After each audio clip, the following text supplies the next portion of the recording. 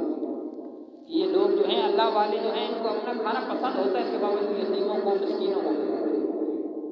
اچھا، قرآن میں یہ نہیں کہا کہ یہ کھانا جو تم نے کسی کو کھلانا ہے یا خرچ کرنا ہے، یہ جو تم کماتے ہو اس سے خرچ کرنا نہیں، کہا کہ جہاں پہ میں نے جو تمہیں رزق دیا ہے اس میں سے خرچ کرو۔ الف لام میم پہلا سپارہ پہلا صفحہ کیا ہے؟ متقین کی صفات ہے، ہدی للمتقین، یہ قرآن ہدایت ہے متقین کے لیے۔ کون سے متقین؟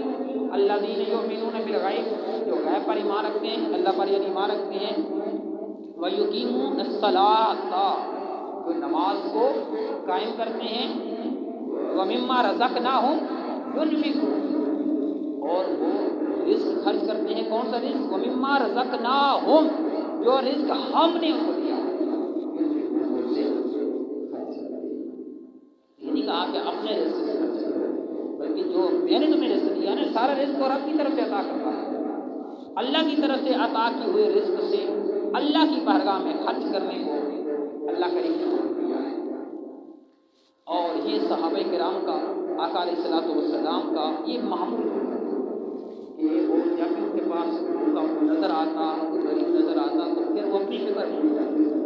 میں ایک دلچسپ واقعہ آپ کو سناتا ہوں جس سے آپ کو اندازہ ہوگا کہ آقا علیہ الصلوۃ والسلام اور صحابہ کا کیا انداز تھا دوسروں کی مدد کرنے کا۔ آقا علیہ الصلوۃ والسلام کی برگاہ میں حضرت ابو ہریرہ اس حدیث کے راوی ہیں، فرماتے ہیں کہ ان کی برگاہ میں ایک شخص آیا، آ کر کہنے لگا یا رسول اللہ صلی اللہ علیہ وسلم، میں بھوکا ہوں، میں کھانا کھانا چاہتا ہوں۔ حضور نے اپنی ازواج مطہرات کی طرف پیغام بھیجا، کسی کے پاس کچھ کھانے کا نہیں ہے تو لے جاؤ۔ اب ساری ازواج مطہرات کے پاس سوائے پانی کے کچھ، دو جہانوں کے بادشاہ ہیں، دو جہانوں کے سردار ہیں، گھر میں ازواج مطہرات فرما رہی ہیں کہ سوائے پانی کے ہمارے پاس کچھ نہیں۔ حضرت عائشہ فرماتی ہے کہ ہمارے گھر کئی دن چولہا نہیں جلتا۔ خیر یہ فقہ اختیاری تھا، یہ الگ موضوع ہے۔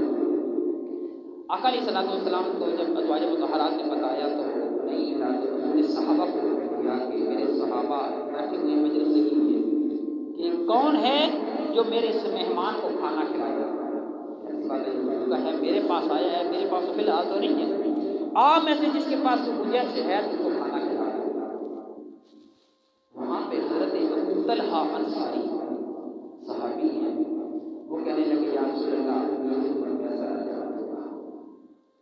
حضور علیہ الصلوۃ والسلام کا یہ غلام مہمان کو لے کر اپنے گھر چلا جاتا ہے، گھر جاتے ہیں تو اپنی زوجہ محترمہ کو کہتے ہیں کہ میرے پاس مہمان ہے اور یہ مہمان اللہ اور اس کے رسول ہے، اس کو کھانا کھلانا ہے شام کو۔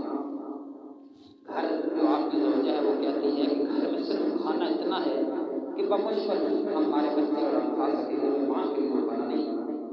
تو حضرت تعالیٰ کہنے لگے اس طرح کرو کہ بچوں کو سلا دو، بچوں کو سلا دو اور کھانا مہمان کے سامنے رکھ دو اور دیا بجھا دو۔ اب حضرت کی وقال حضرت ابو طلحہ نے بچوں کو بہلا کر سلا دیا۔ اب کھانا مہمان کے سامنے رکھا، آپ کی زوجہ بھی سامنے ہے، حضرت ابو طلحہ بھی ہیں، اور مہمان کو بٹھایا اور کہا کہ یہاں بیٹھو، آپ بھی کھاؤ، ہم بھی آپ کے ساتھ کھاتے ہیں۔ جب کھانا سامنے رکھا نا تو زوجہ کو پہلے بتایا ہوا تھا کہ دیا بند کر دینا، جب کھانے پہ بیٹھنے لگے تو وہ صحیح کرنے کے بعد نا دیا بند کر دیا۔ اب اندھیرا ہے، تینوں بندے کھانا کھا رہے ہیں، مہمان پیٹ بھر کے کھانا کھا رہا ہے اور ابو طلحہ اور اس کی زوجہ صرف محسوس کر رہے ہیں، اس کو محسوس ہونے دے رہے ہیں کہ وہ کھانا کھا رہے ہیں، خالی اللہ حضرت دیوکار میرے کریم نبی علیہ الصلوۃ والسلام کے غلام حضرت ابو طلحہ انصاری رضی اللہ تعالیٰ عنہ، آپ اور آپ کی زوجہ محترمہ اور آپ کا سارا خاندان ساری رات بھوکا رہا، اللہ کے مہمان کو، اللہ کے رسول کے مہمان کو پیٹ بھر کر کے کھانا کھلایا۔ صبح ہوئی، یہ سارا منظر میرا رب دیکھ رہا تھا اور یہ سارا منظر اپنے محبوب کو بتا رہا تھا۔ صبح ہوئی، حضرت ابو طلحہ انصاری نماز پڑھنے کے لیے حضور کی بارگاہ میں حاضر ہوئے۔ میرے کریم نبی علیہ السلام نے فرمایا، اے ابو طلحہ، آپ نے اور آپ کی زوجہ نے جو رات کو یہ قربانی پیش کی ہے، سارا منظر میرا رب دیکھ رہا تھا۔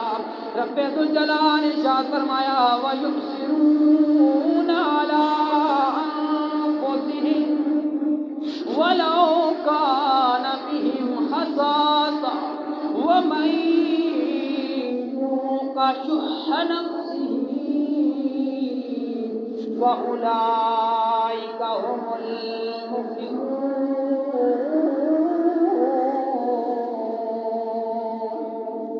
فرمایا ہے ابو طلحہ، تیرا رب فرما رہا ہے، یہ لوگ جو اپنے اوپر دوسروں کو ترجیح دیتے ہیں، خود بھوکے سو جاتے ہیں، اپنے مہمان کو پیٹ بھر کر کے کھانا کھلاتے ہیں، ان کے دل سے رب نے بخل نکال دیا، کنجوسی نکال دی۔ یہی لوگ دنیا میں بھی کامیاب ہیں، آخرت میں بھی کامیاب ہیں۔ حضرت ابو طلحہ نے خود بھوکا سو بیوی کو بھوکا سلایا، بھوکا سلایا، لیکن مہمان کو کھانا کھلایا۔ تو اس طرح کھانا کھلانے کی حوصلہ افزائی کی گئی۔ اسی طرح اگر بندے کو پتہ ہے یہ غریب ہے، اس کے پاس کھانے کے لیے کچھ نہیں ہے، اور باوجود اس کے وہ اس کی پرواہ نہ کرے، تو پھر وہ جہنم میں جائے گا۔ اور یہ جہنمی بتا رہے ہیں،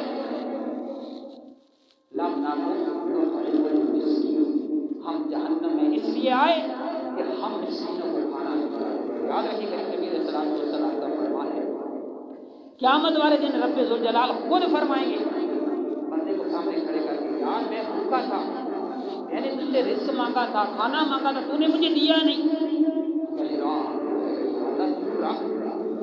بندہ میں تجھے کھانا کیسے ڈالا، یہ اس بات سمجھ نہیں۔ رب فرمائے گا میرا خدا بندہ غریب تھا، مسکین تھا، تجھے پتہ تھا، اور تو نے اس کو کھانا نہیں کھلایا۔ اگر تو کھانا کھلاتا تو یہ سمجھ نہیں کہ تو نے اپنے رات کو کھانا کھلایا اور رات کو سے راضی ہو۔ تو کسی کو کھانا کھلاتے ہوئے، غریبوں کی مدد کرتے ہوئے یہ نہیں سوچنا چاہیے کہ میں اس کے اوپر بڑا احسان کر رہا ہوں۔ یہ احسان کوئی نہیں ہے، یہ رب کی نوازش ہوتی ہے، رب کی مہربانی ہوتی ہے، اور اس کا صلہ اپنے رب سے لینا چاہیے، کیونکہ رزق دیا ہوا بھی رب کا ہے، اور اس کے دیے ہوئے اسی کے نام پہ جب ہم خرچ کریں گے تو اسی کی برگاہ سے انعامات ملیں گے۔ تیسرا گناہ جو اہل جہنم بتائیں گے کہ ہم جہنم میں کیوں ہیں۔ تیسرا گناہ کہیے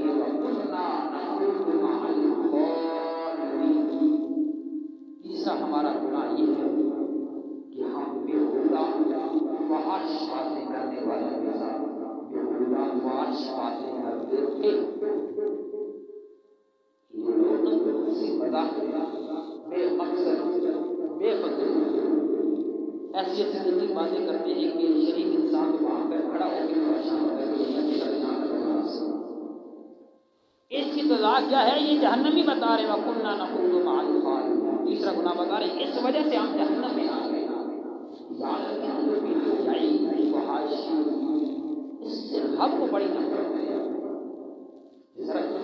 لوگوں کو بھی نفرت ہے نا، یہ اللہ تعالیٰ غیرت کی وجہ سے رب نے اس کو حرام کیا۔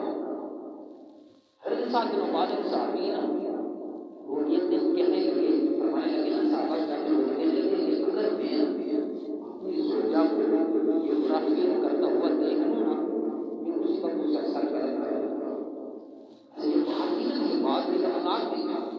صحابہ نے حضور کو بتایا، رسول اللہ کو صاحب بن عبادہ یہ کہہ رہے ہیں کہ اگر میں اپنی بیوی کو ایسا کرتا دیکھ لوں، خدا نہ کرتا میں اسے قتل کر دوں گا۔ انہوں نے فرمایا تمہیں سعد بن عبادہ کی غیرت پہ حیرت ہو رہی ہے؟ فرمایا اس سے زیادہ غیرت مند میں ہوں، اور مجھ سے زیادہ غیرت مند اللہ ہے، جس کی وجہ سے رب نے زنا کو حرام کیا ہے۔ کہ فحاشی کو جو رب نے حرام کیا ہے صرف غیرت کی وجہ سے۔ اور آپ نے کبھی غور کیا ہے کہ جتنے بھی گناہ ہیں سب کی حدیں ہیں، سب کی سزائیں ہیں، لیکن جو زنا کی حد ہے کہ اگر غیر شادی شدہ زنا کرے کیا سزا ہے؟ 100 کوڑے، اور شادی شدہ اگر زنا کرے شریعت پر کیا حد ہے؟ سنسار۔ سنسار کا کیا مطلب ہے؟ کہ اسے میدان میں کھڑا کرو اور اس بے حیا شخص کو پتھر مارتے رہو، اس وقت تک مارتے رہو جب تک اس کی سانس نہیں ہوگی۔ ہمارے سامنے بڑا امن کا دین ہے، بڑا امن کا دین ہے، بڑے ہی اس کے اندر رحم ہے، لیکن جو بے حیا ہو جائے شادی شدہ ہونے کے باوجود کیا سزا ہے؟ کہ اسے پتھر مارو مارتے رہو، اس وقت تک مارتے رہو جب تک مارنا چاہیے۔ اور یہ بھی یاد رکھیں کہ اس کی جب یہ گناہ ثابت ہو جائے شریعت طور پر اس کی معافی نہیں ہے۔ اگر کسی کو بندہ قتل کرے نا، قتل، اگر مقتول معاف کر دے تو بچ لیتا، اگر مقتول معاف کر دے تو معاف کرے، لیکن یہ سزا ایسی ہے، یہ جو جرم کرے گا کوئی معافی نہیں ہے۔ اس میں اگلا جو متاثر ہے بے شک معاف کرتا رہے، کوئی معافی نہیں ہے شریعت طور پر۔ اتنی نفرت ہے اللہ، اس لیے کہا کہ آقا علیہ السلام نے فرمایا کہ جب تمہارے اندر حیا ختم ہو تو بس ناماشی، پھر جو تم مرضی کرتے ہو۔ کیوں؟ کیونکہ یہ حیا ایسی چیز ہے، یہ شرم ایسی چیز ہے جو انسان کو اخلاق کے دائرے میں کرے۔ ایسا لوگ کہتے ہیں یہ تو بندے سے کیا پتہ سمجھائے کہ یہ ہے ہی بے شرم۔ بے شرم کا لفظ جو ہے نا یہ بڑا خاص ہے۔ یہ آقا علیہ السلام نے فرمایا کہ جب تمہارے اندر حیا ختم ہو جائے پھر آزاد ہو، کیونکہ پھر روکنا ممکن ہی نہیں ہے نا۔ جس کے اندر غیرت نہیں ہے، جس کے اندر شرم نہیں ہے، جس کے اندر حیا نہیں ہے، پھر اس سے بندہ سمجھائے کہ نہیں آپ کو اس طرح کیا کرو، اچھا بات کیا کرو، نہ کرو، اس کو جاری نہیں ہے کسی چیز میں۔ تو حضرات یہاں پر جو جہنمی تیسرا گناہ بتا رہے ہیں، بہت بڑی باشی کا ذکر، ہم صرف اس کا کہ ہم یہ گفتگو نہیں کرتے، ایک گندی باتیں کرتے، فضول باتیں کرتے تھے، اس کی وجہ سے ہمیں پتہ ہی نہیں چلا ہوتا۔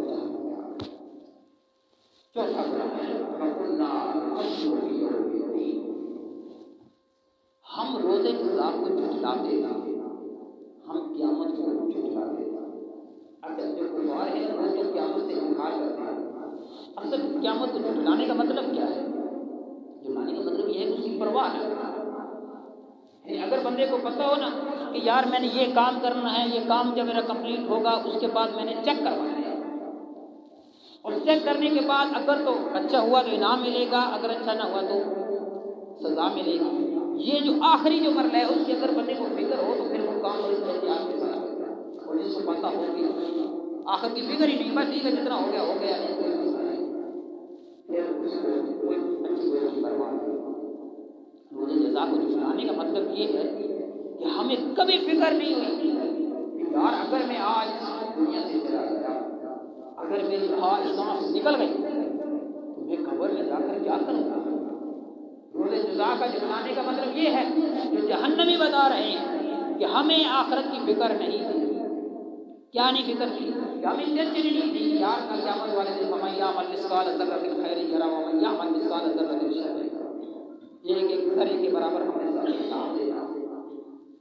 جب کچھ حساب کی ہمیں فکر نہیں تھی اور ہم آزاد گھومتے رہے، ہم نے کہا بڑی زندگی ہے، بڑا ٹائم ہے، بڑا وقت ہے، بہت ہے، کر لیں گے نیکیاں، کر لیں گے توبہ، کر لیں گے عبادت، بس اس چکر میں رہے، آخر کی فکر نہیں کی، اور آخری جملہ یہ 4 گناہ کرنے کے بعد پہلا بتایا قالوا لم نکن من المصلین ولم نکن نطعم المسکین وکنا نخوض مع الخائضین وکنا نکذب بیوم الدین۔ 4 گناہ جہنمی خود بتا رہے ہیں۔ ہم جہنم میں اس لیے آئے، ہم نماز نہیں پڑھتے تھے، ہم مسکینوں کو کھانا نہیں کھلاتے تھے، ہم بے الٹا فاش باتیں کرنے والوں سے باتیں کرتے تھے، ہم آخرت کو جھٹلاتے تھے، اور آخری بات کہتے ہیں ہم ان گناہوں میں مبتلا تھے نا حتی اتانا الیقین، یہاں تک کہ یقینی چیز آ گئی۔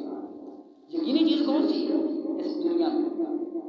کوئی یقین نہیں سوائے ایک، اس سے ساری دنیا ختم ہو گئی، اور وہ ہے موت۔ لوگ خدا کا بھی انکار کر سکتے ہیں لیکن موت کا نہیں کر سکتے، اللہ کے رسولوں کا انکار کر سکتے ہیں لیکن موت کا نہیں کر سکتے۔ کہہ رہے ہیں کہ ہم یار روزہ باتوں میں مصروف تھے، بے نمازی میں مصروف تھے، مسکینوں کی کبھی پرواہ نہیں تھی، آخر کی فکر نہیں تھی، یہاں تک کہ ہمیں پتہ ہی نہیں چلا، ہمارے تو کام بھی ادھورے رہ گئے، ہمارے تو منصوبے بھی ادھورے رہ گئے، ہمارے تو بڑے بڑے ہم نے پلان تھے اس بار میں جب کریں گے یہ معاملات ہم نے کرنے ہیں، اگلے سال اس سے اگلے سال اس سے اگلے سال اس سے اگلے سال، ٹھیک ہے جی 4 سال بعد ریٹائر ہو کے یہ کروں گا، اس کے بعد پھر کاروبار کر کے پھر جو پیسہ آئے گا پھر یہ کروں گا، وہ ایک لمبے پلان بنائے ہوئے تھے، اچانک کیا ہوا خطہ گناہوں کی طرف مبتلا تھے، خبر ہی نہیں ہوئی، پتہ ہی نہیں چلا کہ موت آ گئی، اس کی وجہ سے آپ جہنم میں گئے۔ حضرت جی بتا اور بہت قریب ہے اور انسان کو یاد کرتی ہے، اور میں کہتا ہوں کہ اکثر یہ بولتا ہوں یا صرف اگر انسان رات کو سوتے وقت یہ تصور کرے کہ میں نے مرنا ہے، میں نے چلے جانا ہے، یقین جانیے نہ ان مکانوں کی ٹینشن، نہ پلاٹوں کی ٹینشن، نہ بینک بیلنس کی ٹینشن، نہ اولاد کی ٹینشن، نہ کسی کی، ساری ٹینشنیں ختم ہو جاتی ہیں کہ اگر خیال آ جائے ہر ہو سکتا ہے، آج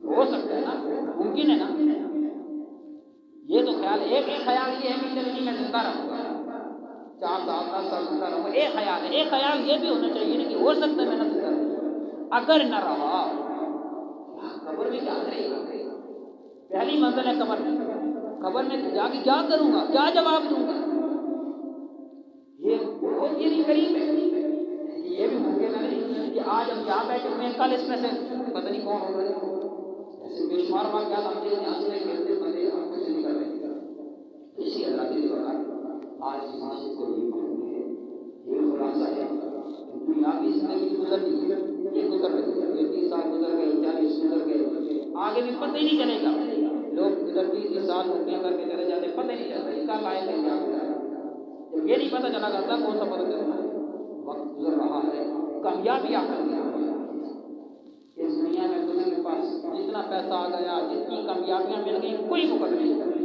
کامیابی تبھی ہے جب آپ قبر میں جائیں، سونے نبی کی زیارت ہو اور قبر کو شامل ہو جائے، کامیابی تبھی ہے کہ جنت قبر میں جاؤ تو رحمت کے فرشتے تمہارا استقبال کریں، پھر اس دنیا میں تکلیفیں کاٹی ہیں، غربت کاٹی ہے، ٹینشنوں میں زندگی گزاری، ساری تھکاوٹیں گزر جائیں گی، پھر جنت کی کھڑکیاں کھول دی جائیں گی، پھر ساری جو ہے نا وہ جنت سے لے کر قبر تک سارے منظر اس کے سامنے رکھ دی جائیں گے، ساری تھکاوٹیں اتر جائیں گی، لیکن خدا نہ خاص اللہ نہ کرے اس کا دوسرا آپ کو والا معاملہ بن جائے اور ہم ہنستے کھیلتے اس دنیا کی فکر میں ہی یہاں سے روز ہمارا حق آنا یقین والی بات ہو جائے، اور پھر یاد رکھیے آخری بات، آخری جملہ کہ آج ہماری آنکھوں سے نکلا ہوا ایک آنسو کا قطرہ ہماری زندگی کے سارے گناہ مٹا سکتا ہے، اور وہ ختم ہو گئے۔